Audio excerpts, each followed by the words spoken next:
So they look like, but they had like the horns and stuff. Oh, okay, It looked like okay, a bull. Okay. It looked like what you would think of as a bull, but just bigger. Okay, That I was was gonna like say, I Auroch. was like, that's where they got the milk. No. No, that's not right. There's only one udder on this thing. Welcome back to Short Pour. We're your hosts. I'm Chris. And I'm Brandon. And today we are back with a familiar type of beer. No more sours for now. Yeah, no more sours. I went back, like you said last time, you were like, well, I want to try to mix it up again. I went right back to the same well. I know. So, actually, it was so well known last year that I really liked cream ales that my Aunt Vicky got me 64 ounces of this cream ale that we're going to try today. Oh, nice. So it is the River Cream Ale from River Bluff Brewing in St. Joe, Missouri. So thank you, Aunt Vicky. Right. They say that it is a light, crisp, smooth drinking cream ale crafted for those smooth days floating down the river. And it's a 5.7 ABV. Is this like are they saying it's like a float trip beer? Yeah, I think so. Like a float trip cream Like ale? an actual float trip cream ale. That seems different to me. Because like cream ale, I think is kind of heavy. Or, you know, like Yeah, it's got definitely something not. to it. And Yeah. then like a float trip beer, I'm like, I want that to be almost water. Yeah. So I'm going to dehydrate Yeah, all day long. yeah, because I'm going to be like actually needing water. Yes. I don't know. So let's try it. All right, here we go. It's a little more bitter than I was expecting. It is a little more bitter at the beginning than I was expecting, but the aftertaste, now that I've been sitting here, is more sweet than I feel like normal. I don't know. You know what I'm saying? I have to. I guess I'll have to do a redo. Let it ruminate. Yeah. Yeah, the initial drink is more bitter than I think most cream ales I've had. But the finish, I feel like the aftertaste, like it's just sitting there, whatever it is, sweeter. You don't think so? I don't think so on this one. But we also had very differing experiences with the last one, so Yeah, or maybe our palates are just they're different they're right fucked, now. man.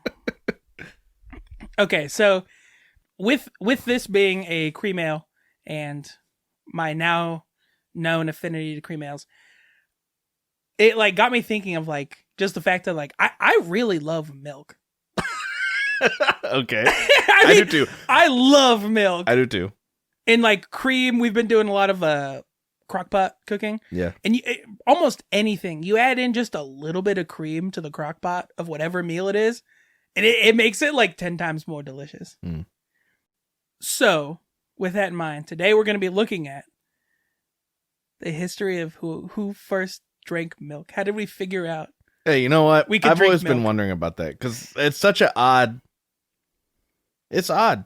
I know, it's weird. It's an odd thing. It's weird to think about, which actually, during my research, they like, all the places that I looked at, they all said something similar in the form of like, it's a question that most people in the Western world, where we drink most of the milk, have asked whether they're involved in any form of like farming or not. Like people just sort of like, yeah. how the fuck did we get here? Yeah.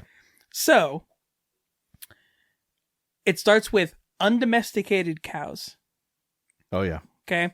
So So domesticated ones wouldn't let you do that. no, no, undomesticated ones wouldn't let you do that. Yeah.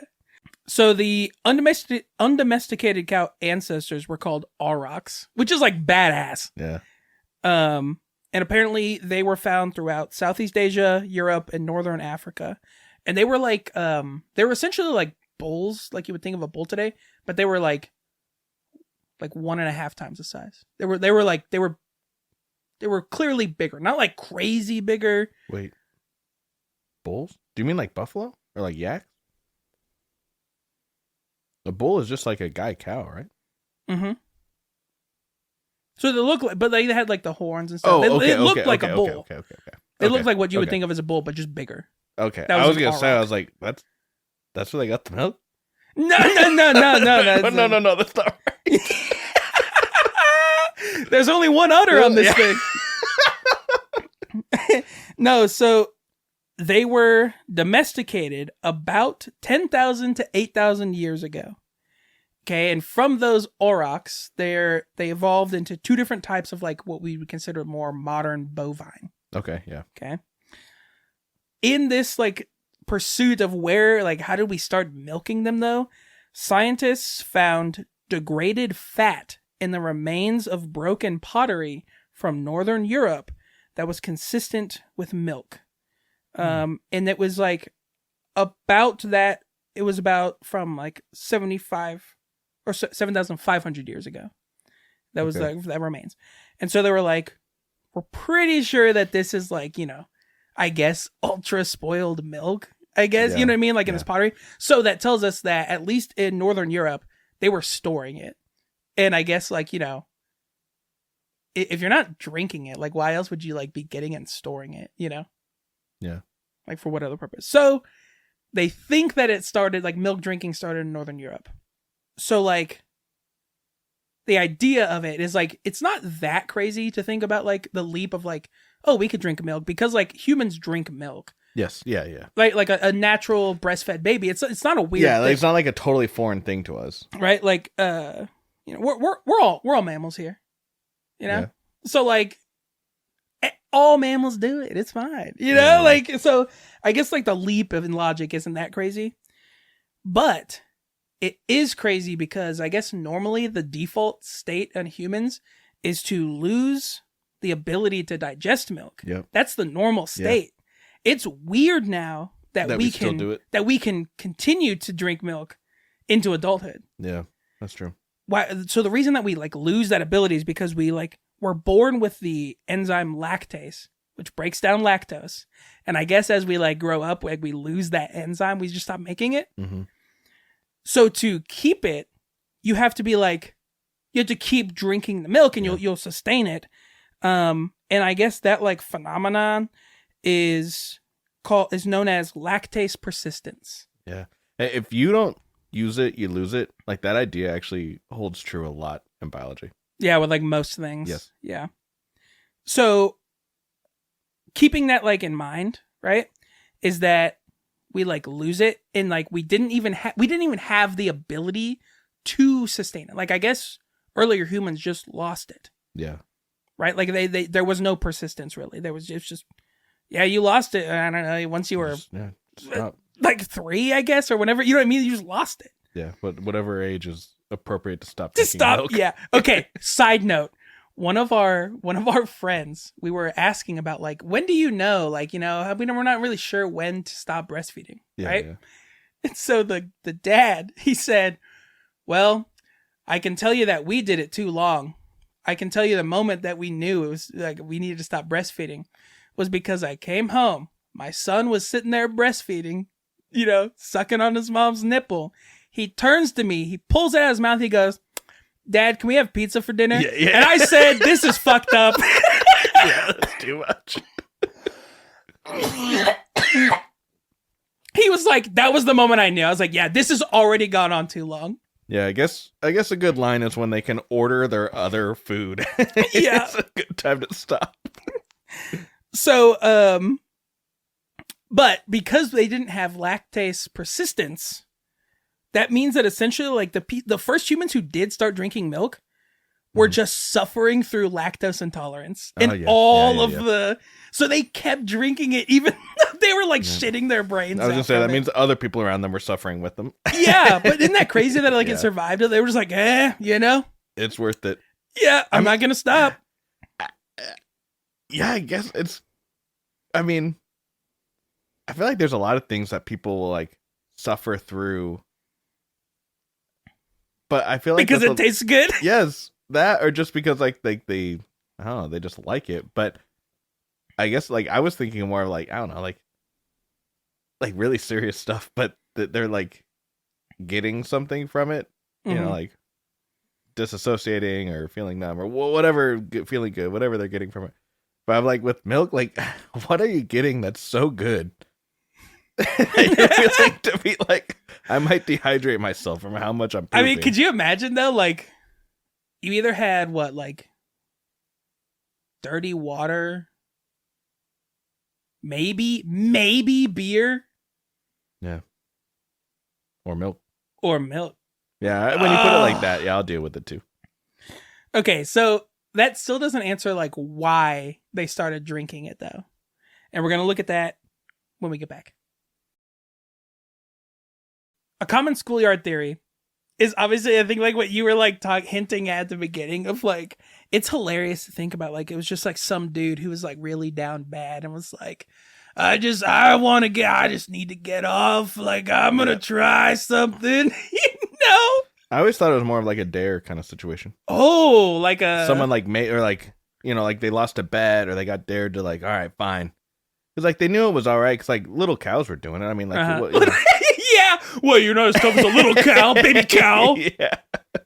And so then someone tried it and they come back like, dude, you know what? That was not that bad. Dude, I like the idea though that you even said little cows were doing it. Like, I'm sure when it first started, there was probably that mother who's like, well, the Johnson boy's been doing milk. Yeah.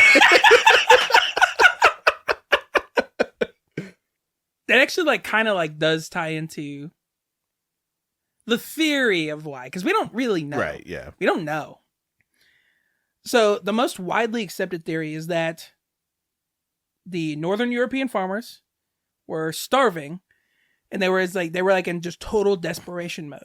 And so they noticed that the calves were drinking this milk. And so they most likely decided just to like see, like, can we eat that too? To keep them from starving, which ostensibly it did. Like, right. Yeah. Because obviously like it'll give you calories and stuff like that. So like when you were like, what are they getting out of it? Well, they were getting like not starving probably out of it. Yeah. I was talking about something totally different. No, I know, but like that's probably like what the boring answer. Yeah, it's probably like literally sustenance on the brink of starvation. So that like also leads me to think about like the experimentation with like milk products though too. Of like there's so many unknowns of like cheese. Yeah. Like somebody just like so they started collecting this milk in their pots, whatever, and then somebody like had one in the back of their, like storage area and like went way bad. And they're like, oh, I'm going to try it. It's like solid now. I'm going to try it. Yeah. I guess I think about like, I don't know, like how did they realize they could make butter? Okay. So cheese actually was before butter. I don't know. I guess they're like, let's throw it in this little like wood thing and I'm going to start stand here for a couple hours. Just go to town. We'll see what the hell comes out the other end. Like, I don't know how did you come up with that process? I don't know. I don't know, man. I don't know. But they did, right? And so now milk was able to be preserved and sustained for much longer. Plus, like, I'm sure that, like, once they figured out, like, the process, like, I love cheese and butter. Like, oh, yeah. Once they made that, they were like, yeah, there's no way we're stopping now. Oh, yeah. So once, like, humans figured out that dairy could help sustain their diet, people just, like, kept taking them with them whenever they went places. Like, it was just, like, a staple of, like, yeah. Oh, yeah, like, we're, like, going to discover a new land. We're going to bring cows, like, because they want milk and the dairy products and stuff like that. And so that's actually how they got to North America, was with the Pilgrims. They came over first, and then they had cattle come over with them, like, later. But I guess from what I read, they were like, we really need these cattle. They were like mad that they didn't bring it initially. Yeah. So that's how they could kind of just like went all across the world. Because people like liked having it around. And it kind of makes sense too, because like the cows that you would have would be eating stuff that humans can't eat. Right. Yeah. Yeah. So then it's just profit. Stuff that humans can't eat and stuff that's like plentiful. Yeah. Like go ahead. I don't care. Yeah. So like it makes sense. And then we can just kind of like siphon off the resource to feed ourselves then. But like after this, like, milking cows like pops up all over history during like, noted times of like famine and disease. Did you know that we found a key component of the vaccine for smallpox because of milking? Mm-mm. So I guess there was obviously like a huge smallpox outbreaks, and they noticed that the milkmaids in this town were not contracting the disease. Oh. So they looked into it, and it was because there was something called cowpox at the time, which was similar, but it was just from cows. Mhm. And because they had been working with them for so long, they got cowpox, which was like a weaker version of the smallpox. Oh yeah. So then they were able to be like, oh, we can just like expose them to this cowpox and get a weakened version, and then obviously make it into a vaccine. And so like that's what helped to leading to That's eradicating sweet. like smallpox. Yeah, it was that's because of milking though. That's also the rare case of like the work hazards like benefiting you. Right, yeah. You know, I feel like there's so many things like, well, people that work this job are actually way more likely to develop this disease or whatever. You know, and this right, one's like, yeah. you're actually Black never lung. going to develop this disease. Yeah. That would have been one that OSHA would have been wrong on. Like, Yeah, we yeah. gotta. We've also found that if we hinder our cattle conditions too much, so like during times of like famine or disease, not only does the cow suffer, but I guess the milk that they produce also suffers in quality too. So that ultimately drives like, well, we don't want to make their conditions too bad because I guess the milk tastes bad after that. Not because of the condition of the animal. We can screw the animal, I guess. But if the milk starts getting bad, my milk? yeah, dude. Apparently, all the stuff through history of like the large dairy industry and stuff like that is like really like it is sad. Oh yeah, I'm sure. Yeah, it is sad, and like it really is just like they treat them just well enough to get good milk. Yeah, but it's only about the good milk. It's not they because don't of the care yield, about the not the actual animal. I did want to just bring that up because there's obviously downsides now to like the modern milk industry. Yeah. But something else, new developments in milking technology. Almonds. Well, that's a whole different type of milk too, though. But so I guess the protein casein, is a byproduct of skim milk. And I guess, which we've known that for decades now, but recently, I guess that they've started to make plastics from casein. Oh yeah. And apparently, there's a German fashion designer, Anki Damaski. I butchered that. No, that was perfect. She is making clothes from casein plastics, and her nickname is the Milk Sorceress. Oh yeah, that's what they call her. They could have called her all sorts of different, I don't know, the Skim Reaper. Oh, like that's good. That would have been Skim cooler. Reaper. Oh, that's the Milk badass. Sorceress. The Milk Sorceress. Anyway, that's all I got. All right, nice. Well, do you want to take it to the streets? All right, so I will say,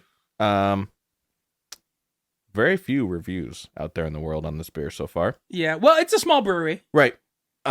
Which is fine. Like, we've had those before. So I was going through the reviews. I think I told you there were some that just said, like, good beer. Like, that's all it said. And then there was, like, one that just got super technical. But during the reviews, some of them, they post pictures. And this one review I got, they gave it a 3.1 star. And all the picture is just one single guy sitting in an empty, unlit movie theater by himself. And what? I have no idea what that's supposed to be about. He's not even looking at the camera. He's literally looking at a blank screen. Yeah, and like all the lights are on. Faced away from... It's just some guy in the theater by himself. And so I was like, were the 3.1 stars more a reflection of the beer? Or was it a reflection of being in a... he's like, this movie sucks. I can't even see the picture. Dude, I will say, my favorite movie-going experiences have been in like an empty theater. Oh yeah. I love it. It's so freeing. It's nice, yeah. So you don't have to, be you don't have to be as reserved with your reactions or responses to anything. Mm-hmm.